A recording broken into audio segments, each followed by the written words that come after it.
നമസ്കാരം, ഞാൻ ഡോക്ടർ ഭാഗ്യ, നീം നാച്ചുറൽ ഡയറ്റിലെ ആയുർവേദ ഡോക്ടറാണ്. നിങ്ങൾ പല അസുഖങ്ങൾക്ക് വേണ്ടിയിട്ടും ഡയറ്റ് എടുക്കുന്ന ആളുകളായിരിക്കാം. അതായത് നമ്മൾ കോമൺലി ഡയറ്റ് എടുക്കും, ഒന്നെങ്കിൽ ഫാറ്റി ലിവർ, അല്ലെങ്കിൽ അമിതവണ്ണം ഉണ്ടെങ്കിൽ, അല്ലെങ്കിൽ ഷുഗർ ഉണ്ടെങ്കിൽ ഒക്കെ നമ്മൾ പ്രോപ്പറായിട്ടുള്ളൊരു ഡയറ്റ് എടുക്കാറുണ്ട്. അതുപോലെ തന്നെ ചില കാര്യങ്ങൾ നമ്മൾ ഡയറ്റ് എടുക്കുന്ന സമയത്തൊക്കെ നമ്മുടെ ബോഡീനെ ബാധിക്കുന്ന ചില കാര്യങ്ങളുണ്ട്.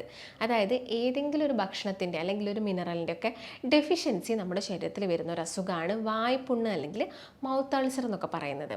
അപ്പം കോമൺലി ഇത് നമ്മൾ കണ്ടു തുടങ്ങുക പെട്ടെന്ന് നിങ്ങളൊരു അൺഹെൽത്തി ആയിട്ടുള്ളൊരു ഡയറ്റ് എടുക്കുന്ന സമയത്ത്, ഹെൽത്തി ഡയറ്റ് ആണെങ്കിൽ വലിയ പ്രശ്നങ്ങളൊന്നും വരില്ല. പക്ഷേ അൺഹെൽത്തി ആയിട്ടൊരു ഡയറ്റ് എടുക്കുകയാണ്, നിങ്ങൾ പ്രോപ്പറായിട്ടുള്ള വെജിറ്റബിൾസ് കാര്യങ്ങളൊന്നും ആഡ് ചെയ്യുന്നില്ല, ഫ്രൂട്ട്സ് ഒന്നും ആഡ് ചെയ്യുന്നില്ലെങ്കിൽ അതിൻ്റെ ഒരു ആഫ്റ്റർ എഫക്റ്റ് ആയിട്ട് നമുക്ക് വരാൻ പറ്റുന്ന ഒരു അസുഖമാണ് ഈ വായ്പുണ്ണെന്ന് പറയുന്നത്. അപ്പം വായ്പുണ്ണിന് വരാൻ പല റീസൺസും ഉണ്ട്. അതായത് നമ്മുടെ വായിൽ നമുക്ക് എല്ലാവർക്കും അറിയാം കൂടുതലായിട്ട് ഇത് വരുന്നത്, ചില ആളുകളിൽ ഇത് നാവിൽ വരാറുണ്ട്. അതുപോലെ തന്നെ ചില ആളുകളിൽ നമ്മുടെ ഈ ഒരു മ്യൂക്കസ് മെംബ്രെയിൻ, നമ്മുടെ ലിപ്സിൻ്റെ ഉള്ളിലായിട്ടുള്ള ആ ഒരു മ്യൂക്കസ് ഭയങ്കര തിന്നായിട്ടുള്ള ഏരിയ, ആ ഭാഗങ്ങളിലാണ് കൂടുതലായിട്ടും വരുന്നത്. അപ്പോൾ ഇത് വന്നു കഴിഞ്ഞാൽ നല്ല അസ്വസ്ഥതയാണ്. കാരണം നമുക്ക് ഭക്ഷണം കഴിക്കാൻ ബുദ്ധിമുട്ടുണ്ടായിരിക്കും, അല്ലെങ്കിൽ കുറച്ചൊന്ന് എരിവ് തട്ടിക്കഴിഞ്ഞാൽ നമുക്ക് ഭയങ്കര പ്രശ്നമായിരിക്കും, അല്ലെങ്കിൽ കുറച്ച് സാൾട്ടി ആയിട്ടുള്ള ഉപ്പടങ്ങി എന്തെങ്കിലും കൂടുതൽ നമ്മൾ എടുത്തു കഴിഞ്ഞാൽ നമുക്ക് ഭയങ്കര പുകച്ചിലായിരിക്കും.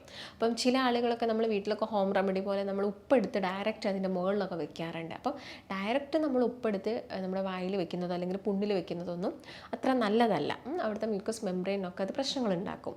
അപ്പം നമുക്ക് നോക്കാം എന്തൊക്കെ കാരണങ്ങൾ കൊണ്ടാണ് ഇങ്ങനെ ആളുകളിൽ വായ്പുണ്ണ് വരുന്നത് എന്നും. അതുപോലെ തന്നെ നീം നാച്ചുറൽ ഡയറ്റിൽ ഒരു ഡോക്ടറിൻ്റെ നിർദ്ദേശപ്രകാരം ഒരു ഡയറ്റീഷ്യൻ്റെ സഹായത്തോടു കൂടി തന്നെ ഒരു മാസം കൊണ്ട് നമുക്ക് 4 മുതൽ 12 കിലോ വരെ കുറച്ചെടുക്കാൻ സാധിക്കും.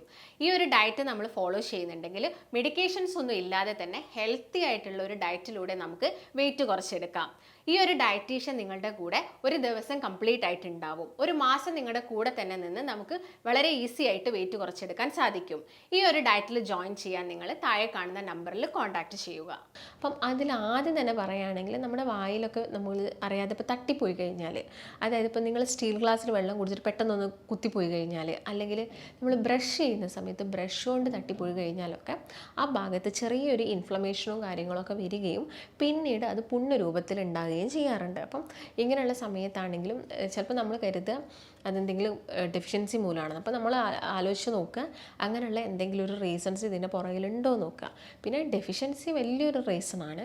എന്താണെങ്കിലും ഡെഫിഷ്യൻസിയുടെ ഭാഗമായിട്ട് നമുക്ക് വായ്പുണ്ണ് വരാനുള്ള ചാൻസസ് കൂടുതലാണ്. അപ്പം ഡെഫിഷ്യൻസി നോക്കുകയാണെങ്കിൽ ഏതൊക്കെ ഡെഫിഷ്യൻസിയാണെന്ന് നോക്കാം. അതിൽ ആദ്യം തന്നെ നമുക്ക് പറയുകയാണെങ്കിൽ നമ്മൾ പല വൈറ്റമിൻസിൻ്റെ ഡെഫിഷ്യൻസിയിലാണെങ്കിൽ നമുക്ക് പ്രധാനപ്പെട്ടത് എടുത്ത് പറയാൻ പറ്റുന്നത് വിറ്റാമിൻ B12 B12 ഡെഫിഷ്യൻസി നമുക്ക് വായ്പുണ്ണ് ഉണ്ടാക്കാം.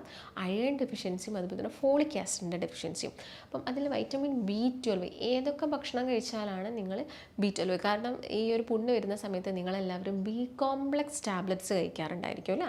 അപ്പം ഇങ്ങനെ B കോംപ്ലക്സ് ടാബ്ലറ്റ്സ് എപ്പോഴും കഴിക്കേണ്ട ഒരു ആവശ്യകതയുണ്ടോ? നമ്മളതൊരു ഭക്ഷണത്തിലൂടെ എടുത്തു കഴിഞ്ഞാൽ അല്ലെങ്കിൽ ക്രമീകരിച്ചു കഴിഞ്ഞാൽ ഇത് വലിയ പ്രശ്നങ്ങളൊന്നും ഉണ്ടാക്കാറില്ല. അപ്പം ഈ B12 കൂടുതൽ റിച്ച് ആയിട്ടുള്ള ഫുഡുകൾ ഏതൊക്കെയാണെന്ന് നമുക്ക് നോക്കാം. ഇലക്കറികളിൽ വിറ്റാമിൻ B12 നല്ല രീതിയിലുണ്ട്. അതുപോലെ തന്നെ നോൺ വെജ് മീറ്റിലൊക്കെയാണ് കൂടുതലായിട്ടുള്ളത്. പക്ഷെ നിങ്ങൾ എപ്പോഴും മീറ്റ് കഴിച്ചു കഴിഞ്ഞാൽ നിങ്ങളെ വയറിന് ഇത് പ്രശ്നങ്ങൾ ഉണ്ടാക്കും. അപ്പം അതിൻ്റെ കൂടെ നിങ്ങൾ എന്തും കൂടി ആഡ് ചെയ്യണം, ഫൈബേഴ്സും കൂടി ആഡ് ചെയ്യണം. ഫൈബേഴ്സ് എന്ന് ഉദ്ദേശിക്കുന്നത് നാരുകളാണ്, കൂടുതലായിട്ട് നാരുകളുള്ള ഫുഡുകൾ. നിങ്ങളിപ്പോൾ മീറ്റ് കഴിക്കുന്നുണ്ട് അല്ലെങ്കിൽ മീറ്റ് കഴിച്ചു കഴിഞ്ഞാലാണ് എനിക്ക് വിറ്റാമിൻ B12 കൂടാന്ന് ഒരിക്കലും കരുതരുത്. അതിൻ്റെ കൂടെ തന്നെ നിങ്ങൾ ഫൈബേഴ്സും കൂടി ഇൻക്ലൂഡ് ചെയ്യണം. അതുപോലെ തന്നെ ഷെൽ ഫിഷിൽ വിറ്റാമിൻ B12 കൂടുതലാണ്. അതുപോലെ തന്നെ മുട്ട, പാലും ഉൽപ്പന്നങ്ങൾ, മുട്ട, ഇതിലൊക്കെ വിറ്റാമിൻ B12 കൂടുതലാണ്. അപ്പം വൈറ്റമിൻ B12 കൂട്ടുന്ന രീതിയിലുള്ള ഫുഡുകൾ നിങ്ങൾ കഴിക്കുക. അപ്പം B12 കൂട്ടണം എന്ന് കരുതിയിട്ട് നോൺ വെജ് മാത്രം കഴിക്കരുത്.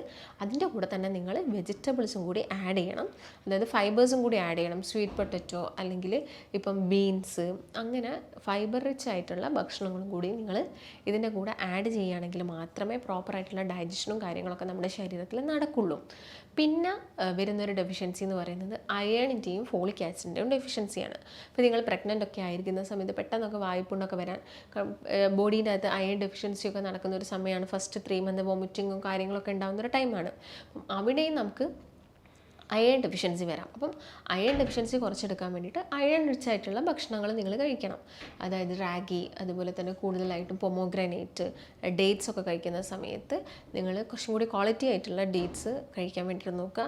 കറുത്ത മുന്തിരി, അതൊക്കെ നിങ്ങളുടെ ഭക്ഷണത്തിൽ മാക്സിമം ഉൾപ്പെടുത്തുക. അപ്പം അതൊക്കെ കഴിക്കുകയാണെങ്കിൽ നമുക്ക് എന്ത് ചെയ്യാൻ പറ്റും, ഈ ഒരു അയൺ ഫോളിക് ആസിഡ് ഡെഫിഷ്യൻസി ഒക്കെ നമുക്ക് കുറച്ചെടുക്കാൻ വേണ്ടിയിട്ട് സാധിക്കും. അപ്പോൾ ഇതിൻ്റെ മൂന്നിൻ്റെയും ഭാഗമായിട്ട് നമുക്ക് വായ്പുണ്ണ് വരാനുള്ള ചാൻസസ് ഉണ്ട്. അതുപോലെ തന്നെ ചില ഭക്ഷണത്തിനോടുള്ള അലർജി ഉണ്ടായിരിക്കാം. ഫുഡ് അലർജി, ഗ്ലൂട്ടൻ പോലെയുള്ള ഫുഡുകളുണ്ട്. നമുക്ക് ഗ്ലൂട്ടൻ അലർജിയുടെ ഭാഗമായിട്ട് നമുക്ക് മൗത്ത് അൾസറും അതുപോലെ തന്നെ സ്റ്റൊമക്ക് അൾസറും, നമുക്ക് വയറ്റിലും പുണ്ണ് വരാം, അതുപോലെ തന്നെ നമ്മുടെ വായയിലും നമുക്ക് പുണ്ണ് വരാനുള്ള ചാൻസസ് വളരെയധികം കൂടുതലാണ്. അപ്പം അങ്ങനെ എന്തെങ്കിലും അലർജീസ്, കാരണം ഇടയ്ക്കിടയ്ക്ക് വരുന്നുകൊണ്ടിരിക്കുന്നു. അതായത് വായ്പുണ്ണ് നമ്മൾ ശ്രദ്ധിക്കേണ്ട ഒരു കാര്യം, ഇടയ്ക്കിടയ്ക്ക് അത് വന്നുകൊണ്ടിരിക്കുന്നു. വന്ന് കഴിഞ്ഞ് ഒന്ന് വന്ന് ജസ്റ്റ് അത് പോകുന്നതിന് മുൻപ് അടുത്തത് വരുന്നു, അതുപോലെ വായി നിറച്ചും വരുന്നു, ഒരുപാടെണ്ണം ഒരുമിച്ച് വരുന്നു. അങ്ങനെയുള്ള സിറ്റുവേഷനിൽ നിങ്ങൾ എന്ത് ചെയ്യണം, അതിന് പ്രോപ്പറായിട്ടുള്ള കെയറും കാര്യങ്ങളൊക്കെ കൊടുക്കണം. നിങ്ങളുടെ ഭക്ഷണത്തിൻ്റെ ഭാഗമായിട്ടാണോ ഇത് വരുന്നത് എന്നുള്ള കാര്യം കൂടി നിങ്ങളൊന്ന് ചെക്ക് ചെയ്യേണ്ടതുണ്ട്. അപ്പോൾ വിറ്റാമിൻ B12 ഡെഫിഷ്യൻസി ഞാൻ പറഞ്ഞു. അതുപോലെ തന്നെ ചില ഫുഡിൻ്റെ അലർജി കാരണം നമുക്കിത് വരാം. അതുപോലെ തന്നെ ഞാൻ നേരത്തെ പറഞ്ഞ പോലെ അസുഖം വെച്ച് നോക്കുകയാണെങ്കിൽ ഗ്യാസ്ട്രൈറ്റിസ്, ഗ്യാസിൻ്റെ അല്ലെങ്കിൽ അസിഡിറ്റി പ്രശ്നങ്ങളൊക്കെ കണ്ടിന്യൂസ് ആയിട്ട് വരുന്ന ആളുകൾ. അസിഡിറ്റി പ്രശ്നമൊക്കെ വന്നു കഴിഞ്ഞാൽ നമുക്ക് തൊണ്ടയ്ക്കാണ് മെയിനായിട്ടൊരു പ്രശ്നം വരിക. നമുക്ക് തൊണ്ടയിൽ എന്തോ ജസ്റ്റ് തടയുന്ന പോലെ, എപ്പോഴും പുളിച്ച് തേട്ടിയിട്ട് വരിക, ഇങ്ങനെയുള്ള പ്രശ്നങ്ങൾ. നിങ്ങൾ ഭക്ഷണം കഴിച്ച് കുറച്ച് കഴിയുമ്പോഴേക്ക് തന്നെ ഡൈജഷൻ നടന്ന് നിങ്ങൾക്ക് വിശപ്പ് കയറുന്നു, അല്ലെങ്കിൽ ചില ഭക്ഷണങ്ങളൊന്നും നിങ്ങൾക്ക് കഴിക്കാൻ പറ്റുന്നില്ല. ഈ കാരണങ്ങളൊക്കെ ആസിഡിറ്റി മൂലം വരുന്നതാണ്. അപ്പം അത് നിങ്ങൾ നോക്കണം. അങ്ങനെ എന്തെങ്കിലും പ്രോബ്ലംസ്, ഗ്യാസ്ട്രൈറ്റിസ് പോലുള്ള പ്രശ്നങ്ങൾ നിങ്ങൾക്ക് ഉണ്ടോ എന്നുള്ള കാര്യം ഒന്ന് ചെക്ക് ചെയ്യേണ്ടതുണ്ട്. അതുപോലെ തന്നെ ചില ബാക്ടീരിയാസിൻ്റെ പ്രസൻസ് ഉണ്ട്. ഇപ്പം നിങ്ങൾ ഹെർപ്പിസ് പോലുള്ള, അല്ലെങ്കിൽ സ്ട്രെപ്റ്റോകോക്കസ് പോലുള്ള, അല്ലെങ്കിൽ ഇപ്പോൾ നമ്മുടെ വയറ്റിലുള്ള ചില ബാക്ടീരിയാസിനെ കുറിച്ച് നിങ്ങൾ കേട്ടിട്ടുണ്ടായിരിക്കും. Helicobacter, H pylori bacterias. അപ്പോൾ ഇതിൻ്റെ പ്രസൻസ് മൗത്തിൽ വന്നു കഴിഞ്ഞാലും നമുക്ക് അൾസർ വരാനുള്ള ചാൻസസ് ഉണ്ട്. അപ്പം എച്ച് പൈലോറി ബാക്ടീരിയാസ് എന്ന് പറയുന്നത് അതിൻ്റെ ഗ്രോത്ത് കൂട്ടുന്ന ചില ഫുഡ് ഐറ്റംസ് ഉണ്ട്. നമ്മളത് കഴിച്ചു കഴിഞ്ഞാൽ അതിൻ്റെ ഗ്രോത്ത് ശരീരത്തിൽ കൂടുകയോ അത് നമുക്ക് മൗത്ത് അൾസർ, അതുപോലെ തന്നെ സ്റ്റൊമക്ക് അൾസറൊക്കെ ഉണ്ടാക്കാനുള്ള കാരണമാവുന്നുണ്ട്. അപ്പം അതിൻ്റെ ഗ്രോത്ത് കൂട്ടുന്ന ഫുഡ് എന്ന് പറയുന്നത് നമ്മൾ മീറ്റൊക്കെ ഉണ്ടാവില്ല, മാംസമൊക്കെ കുക്ക് ചെയ്യാതെ കഴിക്കുക, അതുപോലെ തന്നെ വെജിറ്റബിൾസൊക്കെ കുക്ക് ചെയ്യാതെ കൂടുതലായിട്ട് കഴിക്കുക. പിന്നെ വല്ലാതെ നിങ്ങൾ കഴിക്കുന്ന ഈ ബേക്കറി ഐറ്റംസ്, ഈ ഷുഗറി ആയിട്ടുള്ള ഐറ്റംസ്, അങ്ങനെയുള്ള കാര്യങ്ങളൊക്കെ നമ്മൾ അമിതമായിട്ട് കഴിക്കുക. അതുപോലെ തന്നെ വൈറ്റ് റൈസ് കൂടുതലായിട്ട് എടുക്കുന്നതൊക്കെ ഈ എച്ച് പൈലോറിൻ്റെ ഗ്രോത്ത് കൂട്ടുന്നതാണ്. അപ്പം നിങ്ങൾ ഈ ഒരു ഫുഡ് ഹാബിറ്റ്സിൽ നിന്നൊക്കെ ചേഞ്ച് ആവണം. നല്ലൊരു ഹെൽത്തി ഹാബിറ്റ്സിലോട്ട് നിങ്ങൾ മാറണം. അതായത് നല്ല ബ്രൗൺ റൈസ് കഴിക്കുകയാണെങ്കിൽ അത് കുറച്ചുകൂടി നന്നായിരിക്കും. അതുപോലെ തന്നെ കുക്ക് ചെയ്തിട്ട് കഴിക്കുക. അപ്പോൾ ഇതിപ്പോൾ വെജിറ്റബിൾസ് ആയിക്കോട്ടെ അല്ലെങ്കിൽ മാംസം ആയിക്കോട്ടെ, ഇതെല്ലാം തന്നെ നന്നായിട്ട് കുക്ക് ചെയ്തതിന് ശേഷം മാത്രം കഴിക്കുക. പിന്നെ കൂടുതൽ സ്പൈസി ഐറ്റംസ് കഴിക്കുന്നതും ഈ ബാക്ടീരിയസിൻ്റെ ഗ്രോത്തിന് കാരണമാകാറുണ്ട്. അപ്പം സ്പൈസി ഐറ്റംസ് മാക്സിമം കുറയ്ക്കുക.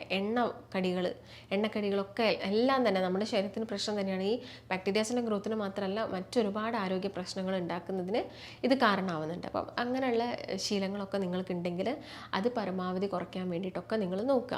അപ്പം ബാക്ടീരിയാസിൻ്റെ പ്രസൻസ് ഉണ്ട്. അതുപോലെ തന്നെ ചില വൈറ്റമിൻസിൻ്റെ ഒക്കെ ഡെഫിഷ്യൻസി, ഗ്ലൂട്ടൻ അലർജി ഉള്ള ആളുകളിൽ ഈ വായിൽ നിറച്ച് പുണ്ണ് വരാനൊക്കെ ഉള്ള ചാൻസസ് കൂടുതലാണ്. അതുപോലെ തന്നെ നമ്മൾ അമിതമായിട്ട് സ്പൈസി ഐറ്റംസ് കഴിക്കുന്നതും നോൺ വെജ് ഐറ്റംസ് കഴിക്കുന്നതും നമുക്ക് വായിൽ പുണ്ണുണ്ടാക്കാനുള്ള കാരണം, അസിഡിറ്റി അങ്ങനെയുള്ള പ്രശ്നങ്ങളൊക്കെ ഉണ്ടാക്കുകയും വായ പുണ്ണുണ്ടാക്കുകയും ചെയ്യാറുണ്ട്. അപ്പം നിങ്ങൾ ഭക്ഷണത്തിൽ ശ്രദ്ധിക്കേണ്ട പ്രധാനപ്പെട്ട കാര്യങ്ങൾ എന്തൊക്കെയാണെന്ന് ചോദിച്ചാൽ, ഞാൻ നേരത്തെ പറഞ്ഞ പോലെ തന്നെ അധികം സ്പൈസി അല്ലാത്ത, അധികം സോൾട്ടി അല്ലാത്ത ഫുഡുകൾ നിങ്ങൾ കുക്ക് ചെയ്ത് കഴിക്കുക. വെജിറ്റബിൾസും ഫ്രൂട്ട്സും നിർബന്ധമായിട്ട് ഉൾപ്പെടുത്തണം. ഫ്രൂട്ട്സ് ആയിക്കോട്ടെ, അതെന്ന് പറയുന്നത് അധികം മധുരമുള്ള ഫ്രൂട്ട്സ് വേണ്ട, ഒരു മീഡിയം പഴുപ്പിലുള്ള ആപ്പിള്, അതുപോലെ തന്നെ കിവി, ബെറി ഫ്രൂട്ട്സുകളെല്ലാം തന്നെ നമുക്ക് കഴിക്കാവുന്നതാണ്. പേരയ്ക്ക നമുക്ക് കഴിക്കാവുന്നതാണ്. വൈറ്റമിൻ സി റിച്ച് ആയിട്ടുള്ള ഫ്രൂട്ട്സുകൾ നിങ്ങളുടെ ഭക്ഷണത്തിൽ മാക്സിമം ഉൾപ്പെടുത്തുക. ആ കാര്യങ്ങളൊക്കെ ഒന്ന് ശ്രദ്ധിക്കുക. അതിൻ്റെ കൂടെ തന്നെ നിങ്ങൾ എന്തുകൂടി ശ്രദ്ധിക്കണം, വെജിറ്റബിൾസ്, ഏതൊക്കെ വെജിറ്റബിൾസാണ് ഞാൻ നേരത്തെ പറഞ്ഞു, ലീഫി വെജിറ്റബിൾസ് കൂടുതലായിട്ട് നിങ്ങൾ കഴിച്ചിരിക്കണം. അതുപോലെ തന്നെ അല്ലാതെ തന്നെ നമുക്ക് കിട്ടുന്ന ഫൈബർ റിച്ച് ആയിട്ടുള്ള മുരിങ്ങക്കായ, അതുപോലെ തന്നെ ബീൻസ്, പിന്നെ ഈ ക്യാപ്സിക്കം ഫാമിലിയിൽ വരുന്നത് ക്യാബേജ്, കോളിഫ്ലവർ, ഇങ്ങനെയുള്ളതൊക്കെ നന്നായിട്ട് കുക്ക് ചെയ്തിട്ട് കഴിക്കുക. നിങ്ങൾ കുക്ക് ചെയ്യാതെ കഴിക്കരുത്. നന്നായിട്ട് കുക്ക് ചെയ്തതിന് ശേഷം മാത്രം യൂസ് ചെയ്യാൻ വേണ്ടിയിട്ടൊക്കെ ശ്രദ്ധിക്കുക. പിന്നെ നിങ്ങൾ വെള്ളം കുടിക്കുന്ന എമൗണ്ടൊക്കെ നോക്കണം. നമ്മുടെ ബോഡി വെയ്റ്റിനനുസരിച്ചും നമ്മുടെ ദാഹത്തിനനുസരിച്ചും ആയിരിക്കണം നിങ്ങൾ കുടിക്കേണ്ട വെള്ളത്തിൻ്റെ അളവ്. അതുപോലെ തന്നെ നമുക്ക് ഒരുപാട് സ്ട്രെസ്സും ടെൻഷനും ഒക്കെ ഉണ്ടെങ്കിൽ നമുക്ക് ഇടയ്ക്കിടയ്ക്ക് ഈ വായ്പുണ്ണൊക്കെ വരാനുള്ള ചാൻസസ് കൂടുതലാണ്. അപ്പം നിങ്ങളുടെ സ്ട്രെസ്സും കാര്യങ്ങളൊക്കെ പരമാവധി കുറച്ചുകൊണ്ട് വരിക. എക്സസൈസ് എക്സസൈസ് ചെയ്യാൻ പറഞ്ഞത് നമ്മുടെ ശരീരത്തിൽ അമിതമായിട്ട് കൊഴുപ്പ് അടിയുന്നതൊക്കെ പ്രിവെൻറ്റ് ചെയ്യാൻ വേണ്ടിയിട്ടാണ്. അപ്പം എല്ലാ ദിവസവും ഒരു അരമണിക്കൂർ മുതൽ 3/4 മണിക്കൂർ വരെ നിങ്ങൾ കൃത്യമായിട്ടുള്ള വ്യായാമം ചെയ്യേണ്ടതാണ്. അതുപോലെ തന്നെ നമുക്ക് ഡീടോക്സിഫിക്കേഷനൊക്കെ നമ്മുടെ ബോഡിയിൽ ചെയ്യുന്നതൊക്കെ വളരെ നല്ലതാണ്. അതായത് മന്ത്ലി വൺസൊക്കെ, ഒരു മാസത്തിൽ ഒരു തവണ അല്ലെങ്കിൽ 3 മാസം കൂടുമ്പോൾ ഒരു തവണയൊക്കെ നമ്മുടെ ബോഡിക്ക് വേണ്ട ഡീടോക്സിഫിക്കേഷനും കാര്യങ്ങളൊക്കെ ചെയ്യുന്നത് നല്ലതാണ്. അപ്പോൾ നിങ്ങൾക്കൊരു വായ്പുണ്ണ് വരുമ്പോഴേക്കും നിങ്ങളൊരു ബി കോംപ്ലെക്സ് ടാബ്ലറ്റ്സ് ഒക്കെ പോയിട്ട് സെലക്ട് ചെയ്യുന്നതിന് മുൻപായിട്ട് മാക്സിമം നിങ്ങളുടെ ഭക്ഷണം ശ്രദ്ധിക്കുക. അതേപോലെ തന്നെ നിങ്ങൾക്ക് ഞാൻ നേരത്തെ പറഞ്ഞ പോലെ ഇടയ്ക്കിടയ്ക്ക് ഈ അൾസറിൻ്റെ പ്രശ്നം വരികയാണെങ്കിൽ നിങ്ങൾ ശ്രദ്ധിക്കേണ്ട ഒരു കാര്യം, നിങ്ങൾ വയറ് ഇടയ്ക്കൊന്ന് ചെക്ക് ചെയ്യുക. അതുപോലെ തന്നെ വയറ്റുന്ന അസ്വസ്ഥത വരുന്നുണ്ട്. ചില ആളുകൾക്ക് വായ്പുണ്ണ് ഇടയ്ക്കിടയ്ക്ക് വരും. ഇതുപോലെ തന്നെ അവർക്ക് വയറ്റുന്ന നല്ല അസ്വസ്ഥത വരാറുണ്ട്. വയറ്റുന്ന പൊക്കച്ചിൽ, എരിച്ചിൽ, ഇങ്ങനെയുള്ള പ്രശ്നങ്ങളൊക്കെ വരാറുണ്ട്.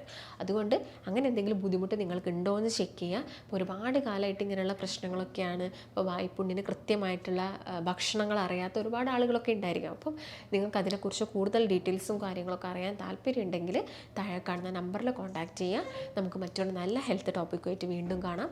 നന്ദി.